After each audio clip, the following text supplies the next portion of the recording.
Yep, Atlanta's number one hip hop station is Hot 107.9. Your Dirty J Nix Flies got on the radio. DJ Cash, the Fly Haitian Kid, I'm in the building. If you just now tuning in, man, we always have famous individuals in the building. You know, they on with Dirty Boys, you know what I'm saying? They popping, they got to be doing something because we don't interview no losers. You feel me? You dig? So we got Mr. Evander GRiiM checking in. What's up, man? Hailing from El Paso, Texas. Yes, sir. What the hell is in El Paso? Besides, tell me about this, man. Well, we got, it's just culture, beautiful women, fun, family stuff. It's just, it's home, man. Keep it real, dog. beautiful. El Paso got beautiful women? Boy, what?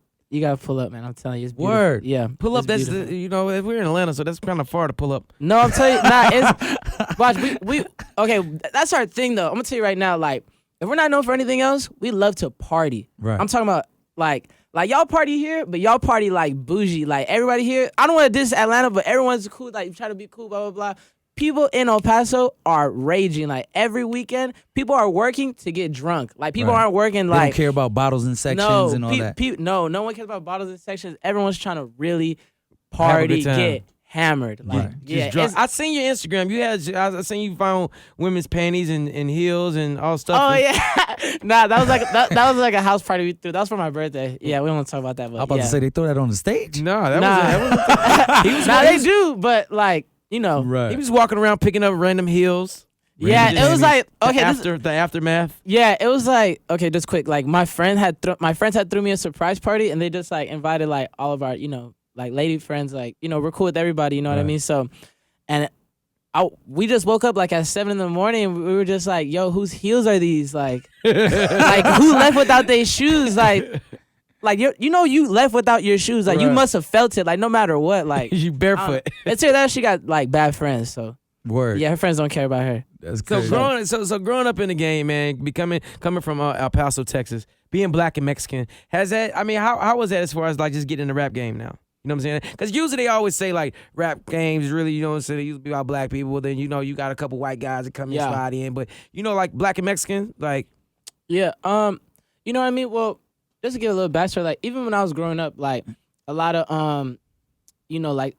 I don't look Mexican, you know what I mean? Cause like my hair and just I'm like a little dark pigmented, but I used to get like little scruffles here and there like in school because they would like try to talk to me in Spanish, like they would like I don't want to say like on the radio, but they would say like vulgar stuff to me like in Spanish, and I would reply to them in Spanish like que me dijiste, like what you say, and then they'd be stunned. So really, I don't like to take that and put it like in like the music stuff, you know what I mean? I want people to like me for me, and so and honestly, everybody in the music game has really like gravitated towards me. Whether Quavo, Yachty, Thug, P&B Rock, like Wiz, like they've all really like circled around me and really like put me on game, like try to show me like, yo, do this, don't do that, don't do this, do that, and it's just been a blessing just to be around the people you really looked up to, like when you're a kid, like in a small town like me, and just for them to, to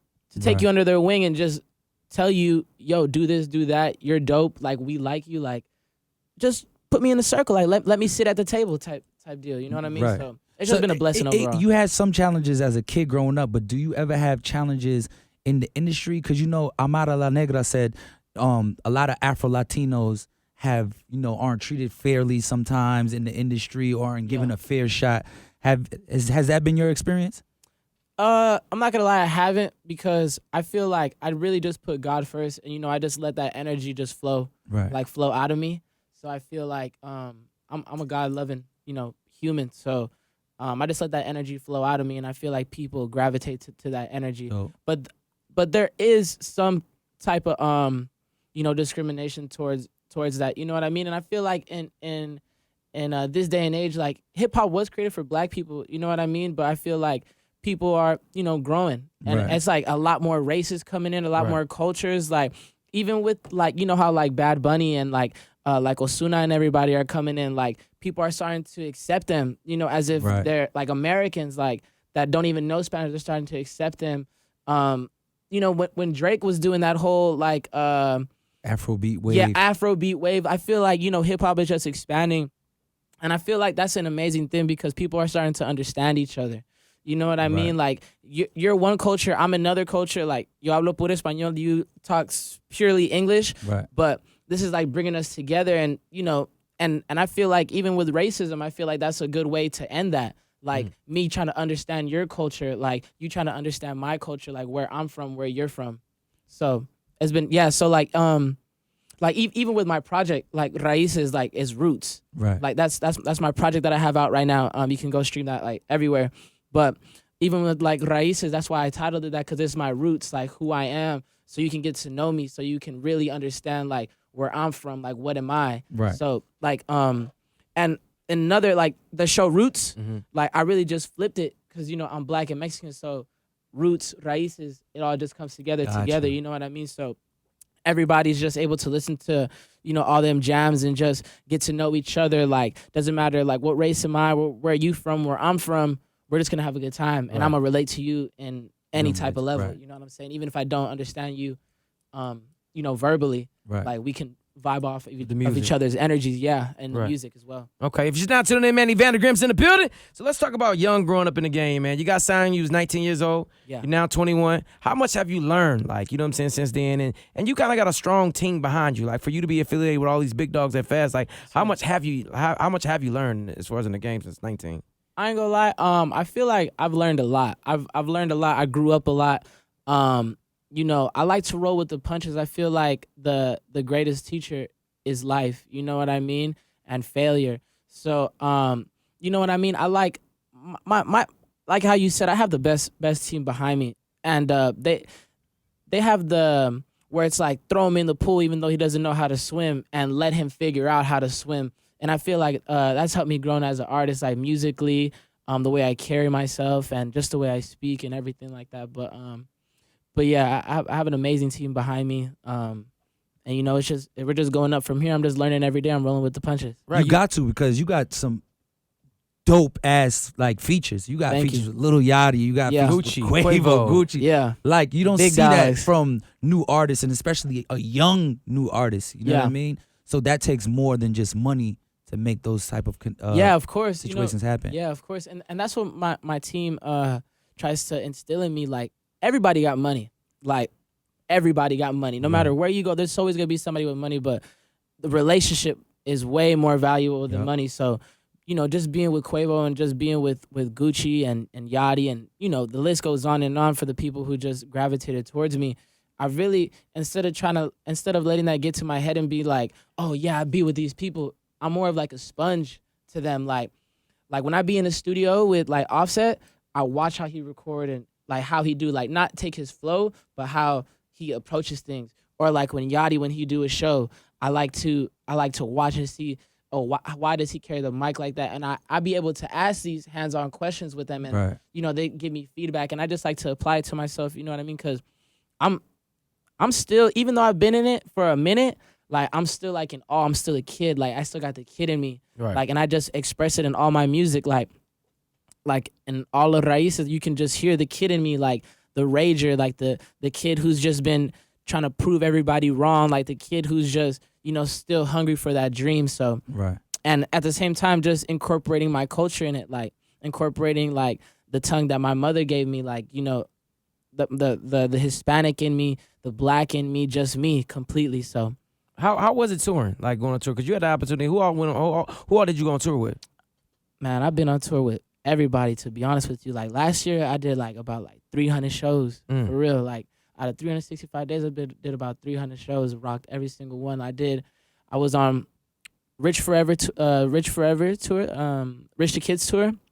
I was on Lil Yachty's tour. I was on Ray Sherman's tour. I was on Gucci Mane's first ever tour, like ever. People don't know that, but that was his first ever tour. Like he's been doing shows. That was his first show. I mean, his first tour, like that's a real crazy. tour. Wow. I did and you were like 19. Yeah, I was like 19, 18. Just, think about it like this, bro. Like, imagine you being from a small town population, like 500,000 people, right? And then from one day to the next, you see the whole world. Right. Like the whole, like I don't want to say the whole world, but the whole United States in 6 months.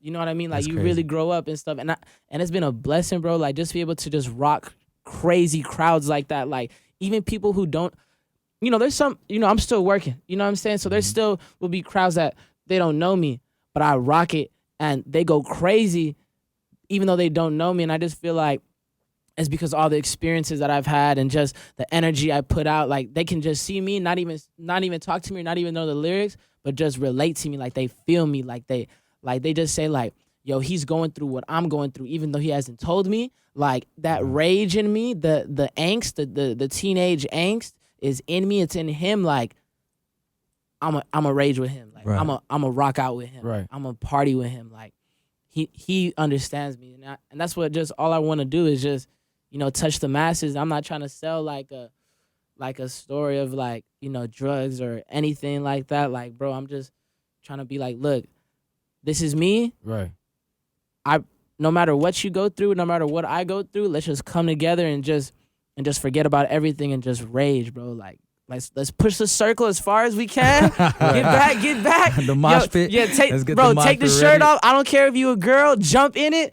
We're all about to just go ham right now. Like we're all about to forget everything and just let loose and just go crazy. That's dope, man. So what was it like recording with Quavo? Boy, what he recorded too fast. Really, like that? Boy, what he recorded like 3, 4, 5, like. But I be keeping up with him, but not like really keeping up with him. But like he recorded dumb fast, like quick, like back to back. So like, as far as the songs, he really developed that as far as being a hook writer, just a music maker, a song maker, a songwriter. Yeah, like just being around them, they helped me like, you know, make things a lot faster because I have this record with Offset that's on my project called Vida Loca, and I had made it, right, and it took me a minute, and we had called them up. We were like, yo, pull up, like I got this crazy record for you, and he pulled up, man, he knocked it out so fast and made me realize that, you know what, I gotta get to their level. So I was just in the studio with them all the time, like even if I'm not on the record, I'm there just soaking up, like, you know, just being a student. Taking your time on a record isn't bad either, though. Oh yeah, of course. It's not bad, you know. I got records that like this record I got called Stargazing. That's off the project. I made that song like in 20 minutes fast, right? But then I also got records on there like Bentley Truck, Super Rager track, like Super Rager, and that song took me almost like 2 hours to make. Wow. You know what I mean? And it's just whatever you're feeling, because sometimes you can like really like you just have it in you, but then sometimes you got to bring it out of you. Right. You know what I'm saying? So that's just how my recording process has been going. Like I don't go in there like I got to make a hit. I just go in there and just vibe out. Like a funny story, with the record I got with Yachty, right? I mean not the record I have with Yachty. My single, right? Don't Like You. Right. I was going to leave the studio, but my engineer was like, "No, bro, don't leave. Like just do one more. And in 2-3 hours, I had to go meet Yachty on the tour bus to go on tour with him. So I was telling him, I was like, bro, no, like, let me leave. And he was like, no. So I used that frustration, and I made Don't Like You so fast. And I made it like I was really telling him, I was like, te digo algo, I don't like you. Like right now, I was like really feeling that. So I was like, you know what? And I made it so fast. And I just took out all my like my frustration and everything. I just put it on the record. I didn't even listen to it. I didn't play it back. I ran it. I did the whole track. I put the ad-libs in it.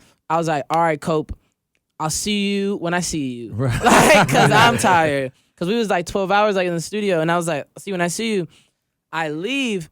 Like 2-3 days later, my manager Buck called me. He's like, when'd you make this? Why didn't you send it to me? Blah, blah, blah, blah, blah. I was like, bro, I didn't even listen to any of it. And we just put the snippet out, and it just went so viral. That's crazy. Yeah. That's super dope. Yeah. All right, well, where can they find this project at, man?